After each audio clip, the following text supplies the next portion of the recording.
Hey everyone, so I realized that my last video that I uploaded about my 7-year-long Ketu Mahadasha ended abruptly. The video was supposed to be about 21 minutes long and the last part just did not upload. And I don't even remember what I said, but I figured I'll make a part 2 with new content. So here we go. And before I share anything, before I start this video, I do want to say that I'm not an astrologer.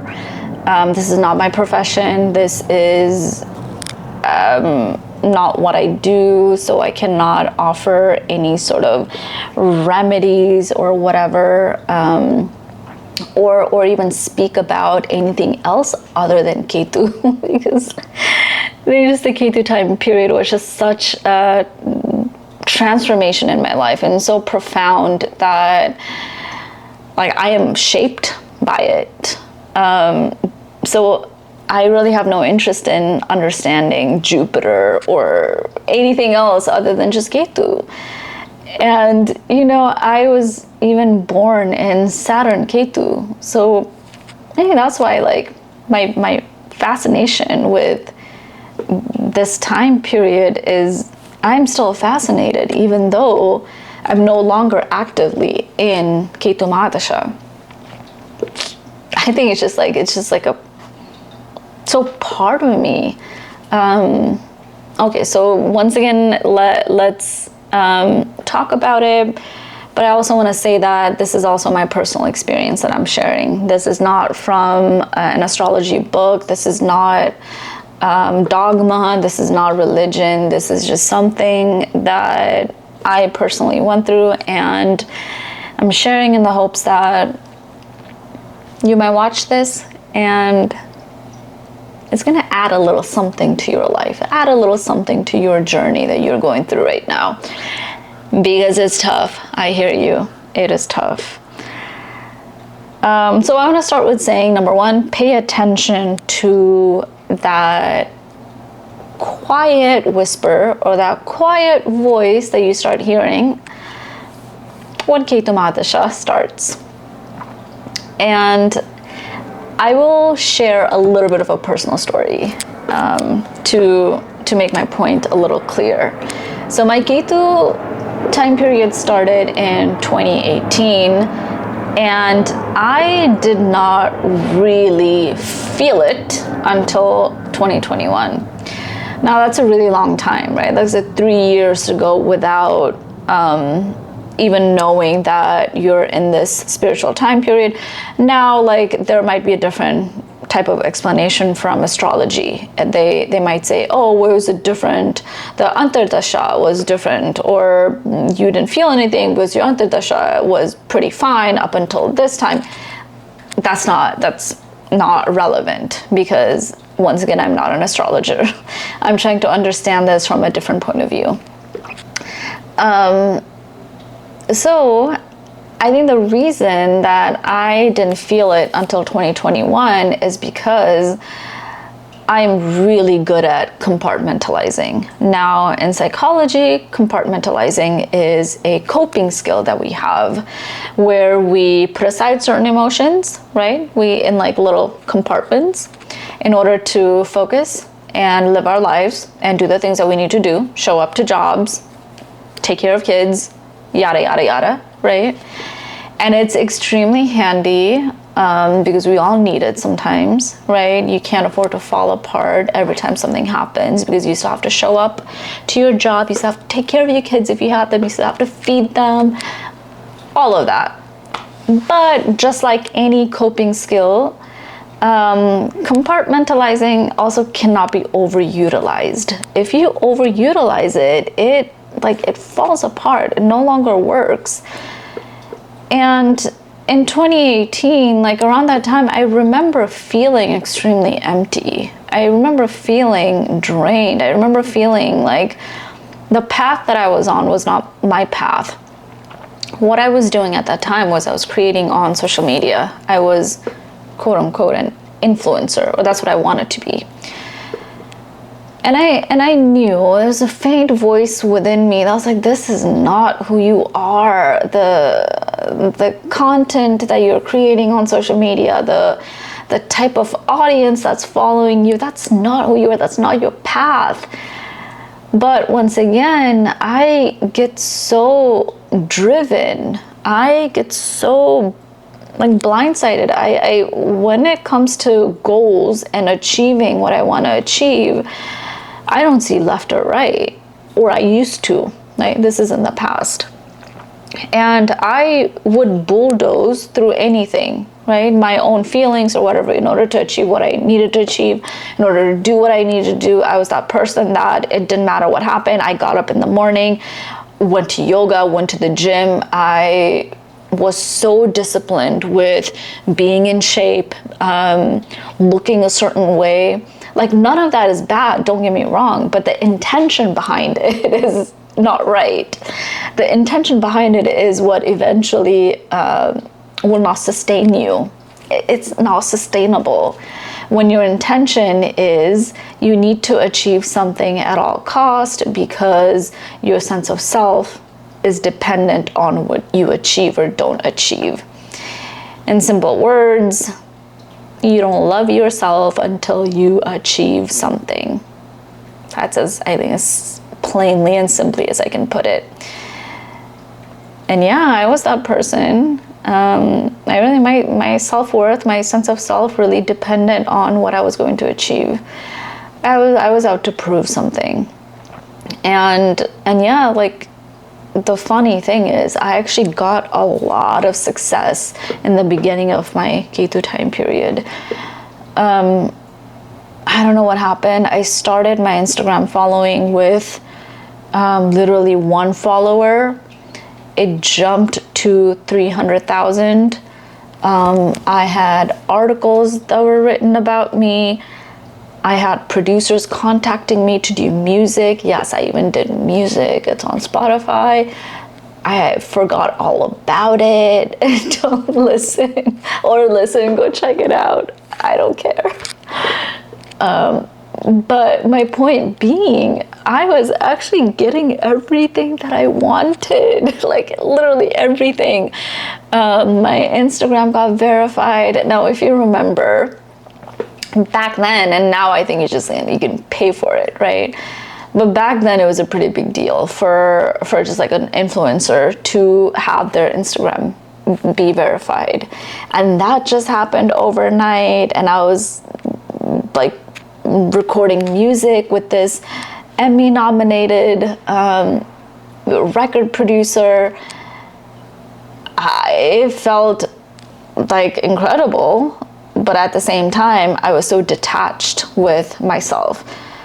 And all that time, of course, like, the voice within me was still like, this isn't you, this is not you, you are not meant for this, you are meant for something else, not better, worse, but something else. Your path is somewhere else. Hello. But once again, I was just really incredibly good at ignoring that, shutting that down in order to get more success, earn more money, get more followers. Yeah, 3 years later in 2021, I just woke up one day and literally it was like a floodgate being opened. I was like questioning everything in my life. And at that time, I was actually making a decent living from content creating. And I really had to now face that part of me, right? That was just like, hello, what are we doing here? And the type of person that I was, who hyper identified with external validation and achieving things and everything external, right? When that was taken away, when I was no longer interested in any of that, I was left feeling like completely confused, right? Like, think about it. When your sense of self, like, just imagine this is like your sense of self. It is made up of everything external. Now take that external away. You have no desire to even pursue that. You have no desire to even like be on that path. Now what happens? You're left without a sense of self. And to me, that was extremely confusing. Extremely. It was as if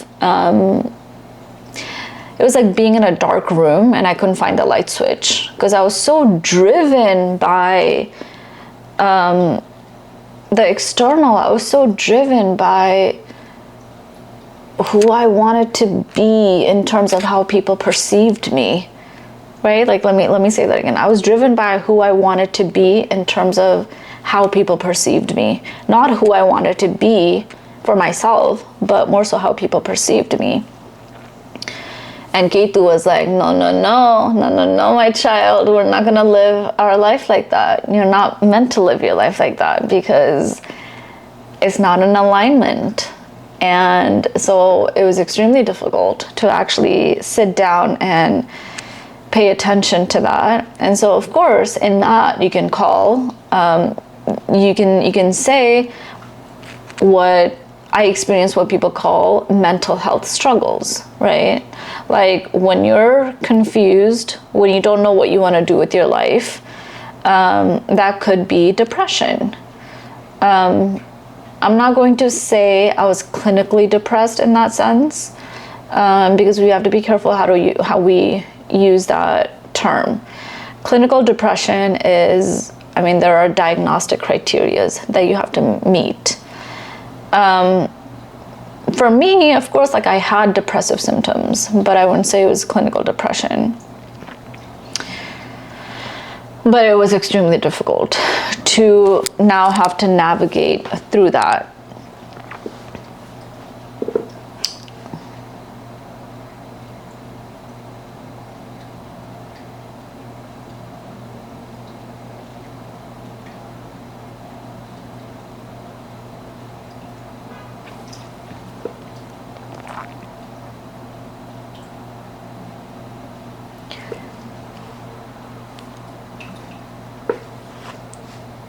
So it was extremely difficult to navigate through that.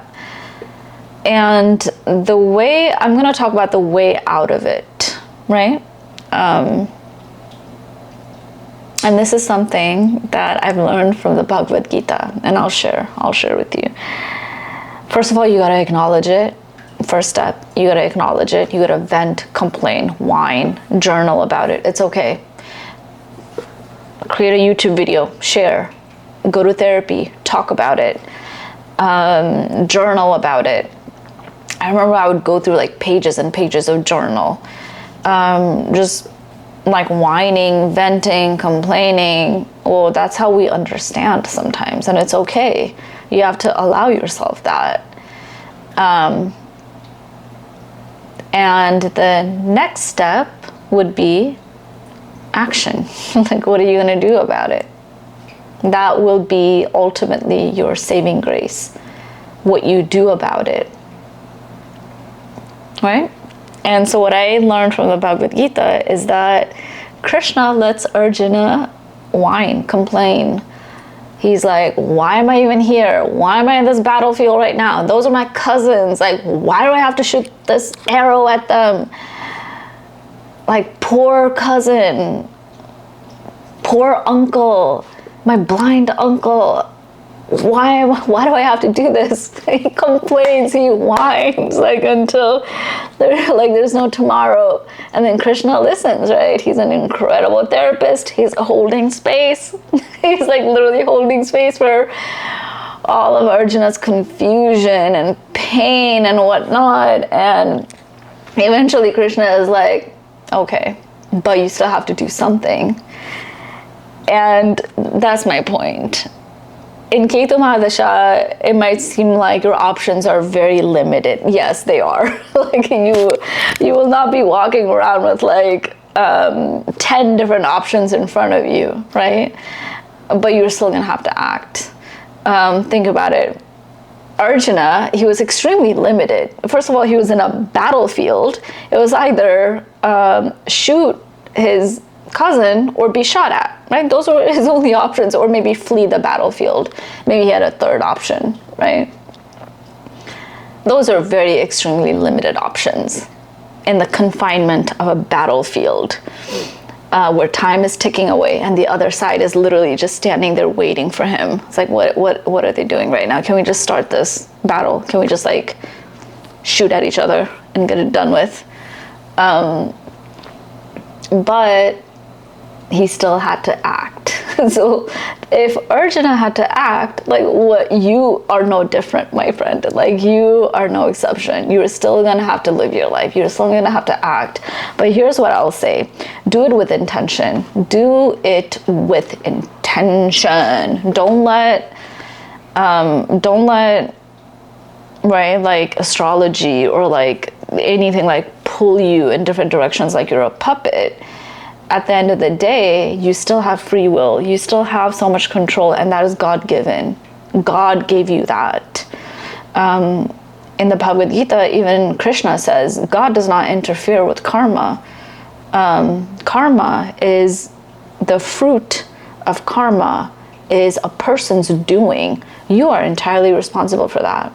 And in that, you have so much control. You have so much power.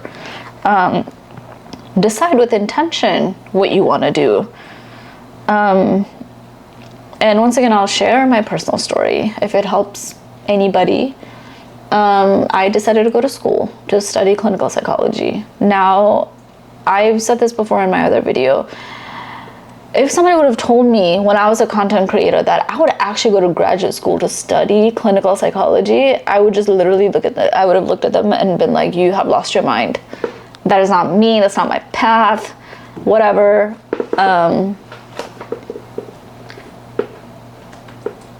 I had to choose. I had to act with intention. And to me at that time it made sense because I was going through what people can call mental health struggles, right? And I wanted a way to understand this. What causes people so much pain? I wanted to understand that. Not through the lens of astrology, not through the lens of anything, but through the lens of psychology. I really wanted to understand what is human pain? Like what causes us pain, and why are some people able to be resilient and find meaning and some people give up? And this is, and I'm not saying this with any sort of judgment, right? I'm not saying one is better than the other. It was just like, just a desire to understand. And yeah, so I did, and incredibly grateful for it. I don't know if that's going to be my path forever, but I needed it at that time. That was ultimately my saving grace. What saved me was intentionally deciding something, committing to it, and doing it, while listening to that voice within, right? You have to commit to action, but the right type of action that is in alignment with who you are. And for that, you have your inner voice. All you have to do is tune in. All you have to do is listen.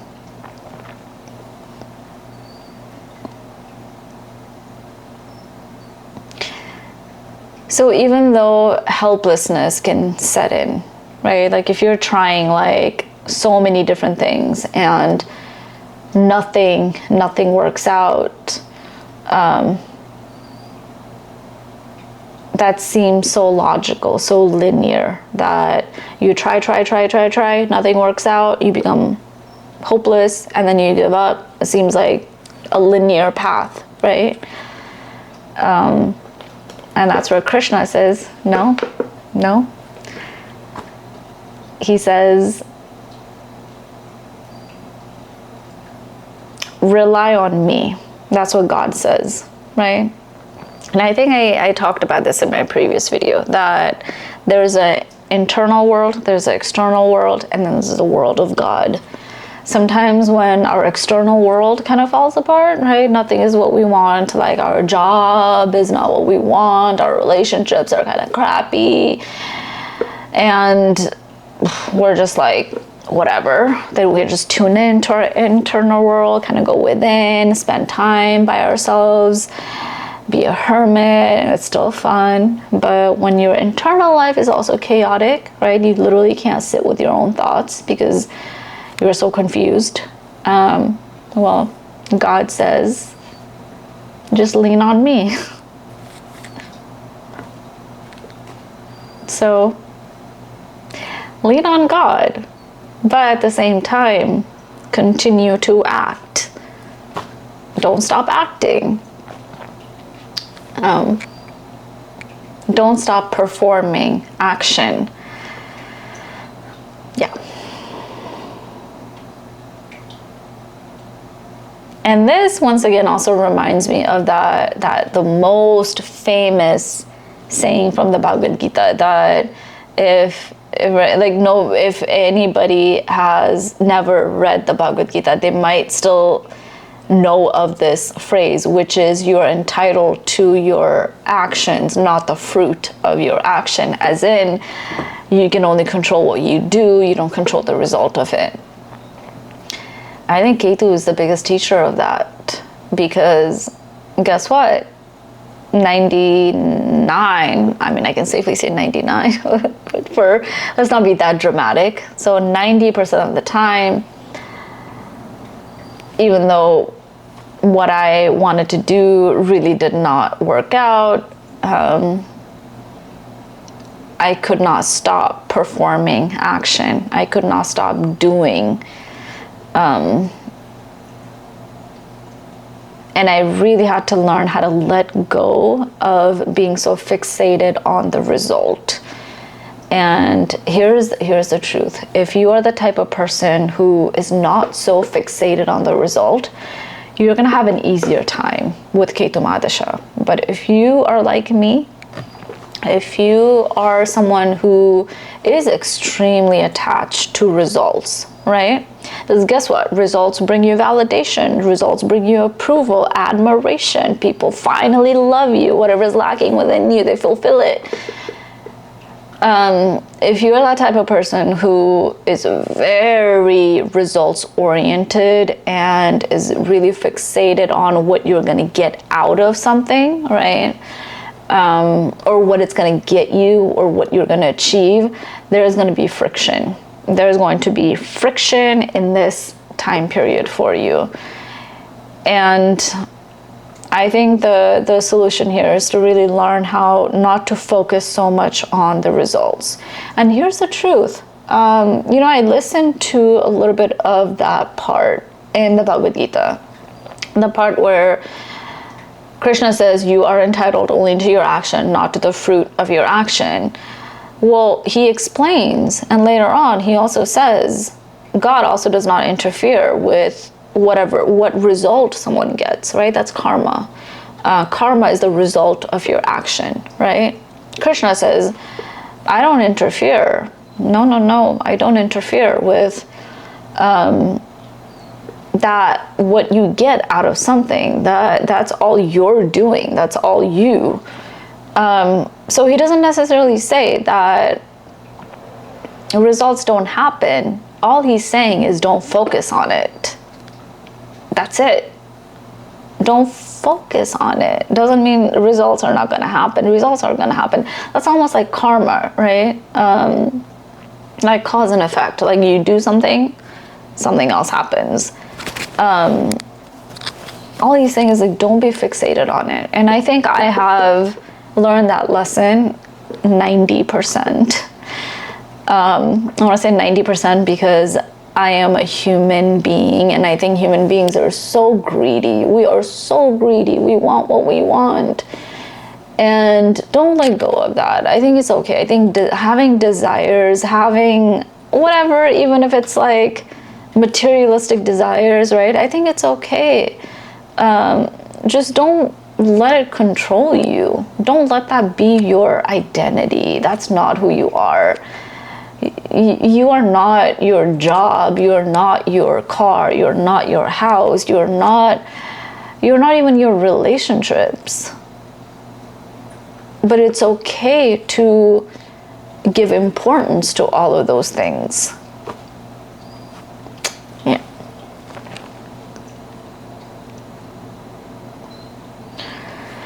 And so that leads me to my next point, which is you might have to find a new purpose in life, because during Ketu Mahadasha, when all this transformation happens, you're going to lose your sense of purpose. Like, why am I even doing this? If I'm no longer motivated by what people think of me, what is my motivation now to achieve? Why even achieve? Why even do something? What's even the point? And I went through all of that. And once again, I do want to bring in Krishna himself. He has all the answers. That's exactly what Arjuna goes through, right? Like, what is the point? He's lost his purpose in the middle of a battlefield. I mean, what like the timing was incredible for him to like lose his lose his sense of purpose. But good thing, his charioteer or his driver was God himself. And God just happened to be an incredibly skilled therapist, the most skilled therapist that I've witnessed to this day. And so, right, like Arjuna is like lost his purpose. He doesn't really know why he's there. He doesn't know what he's doing. And Krishna helps him find new purpose. And that's what you have to do for yourself. That you have to find meaning. You have to find new purpose. Okay, so if you're no longer driven by what people think of you, or validation, or achieving something in order to prove something, or prove your worth, if you're no longer driven by that, okay, fine, what drives you then? Because eventually, not even in Ketu Mahadasha, but also like especially when Venus starts, right? You're gonna have to be motivated. You're gonna have to find your motivation again, and not an option to live a life that is devoid of doing. That's really not a life. That is called like checking out, giving up, and that's exactly what Krishna cautions against. Why he puts so much emphasis on doing, on action, is because without doing,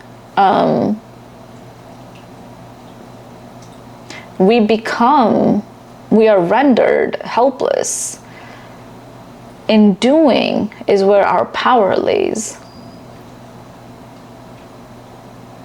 And that's the power and the control and the free will that is given by God.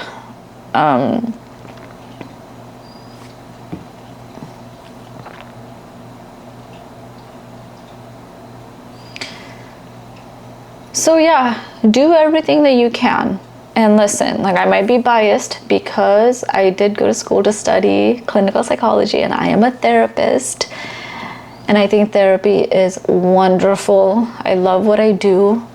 So go to therapy. Go to therapy. Figure it out. Talk to someone. Journal about it. Go on a walk and even maybe talk to yourself. Record yourself. Talk to yourself and listen to it again. Get to know yourself. Talk to friends and family. Say, like I'm changing. Like I'm going through this transformation, and share. That's fine. And ultimately, choose an action and commit to it with intention. And so this is the formula. I don't know if I can call it a formula because honestly. There are no formulas in life. But here's what it could look like. If you are in the middle of it, if you're going through it and you're like, okay, you just talk about a lot of philosophical things, but give me something practical. Like, give me something that I can do. I will actually do that. I will actually offer you something practical. Here's what it looks like. First step, you talk about it. You talk, vent, journal, because even Arjuna did that, right?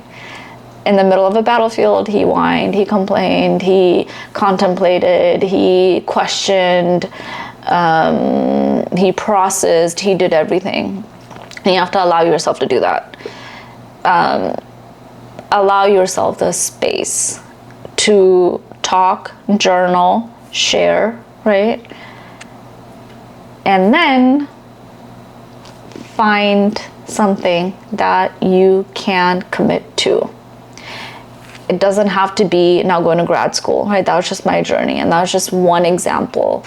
It doesn't have to be finding a new career. It can be something as simple as I'm going to commit to going on a 15-minute walk every day. It can be as simple as that. What I'm saying is, do it with intention. Take a little bit of control back.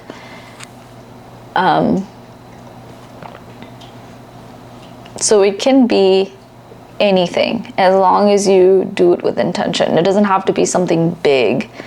And I wouldn't necessarily judge, right, based on, because that's exactly what we don't want to do. We don't want to judge. Well, what is this going to bring me? What is it going to bring me if I go on a 15-minute walk every single day? That's the whole point. Commit to the action without necessarily thinking about the result or what it's going to bring you or what it's going to do. It doesn't matter. Just do it. Do it with intention, and show up. Show up for yourself. And that's all Krishna is saying at the end of the day. He's saying show up. Show up and live your life. So I will end with that. I know this video was incredibly long, but these are really important things that I wanted to put out there.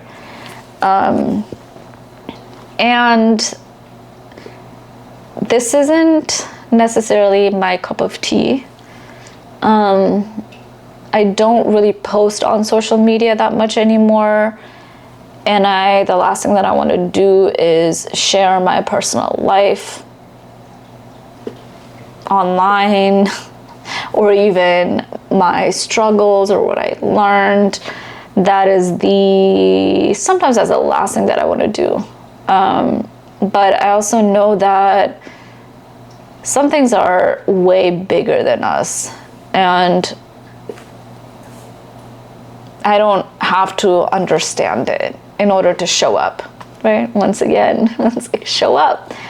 Show up. See, this is me showing up. I'm not fixated on what it's going to bring me. I do not intend on making astrology my career.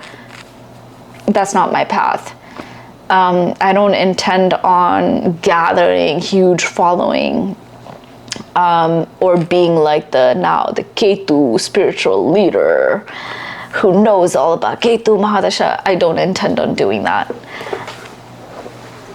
I'm not fixated on results. So I really have learned, 90% learned, to not be so fixated on the result. I just know that even though I did not really want to make any more content on astrology or Ketu Mahadasha because I lived it, it's done, I learned what I learned, I'm content with that. But once again, some things are bigger than us, and it's beyond my understanding. Something within me just said, go make this video, and hopefully it will add a little something to your journey. Thank you for watching.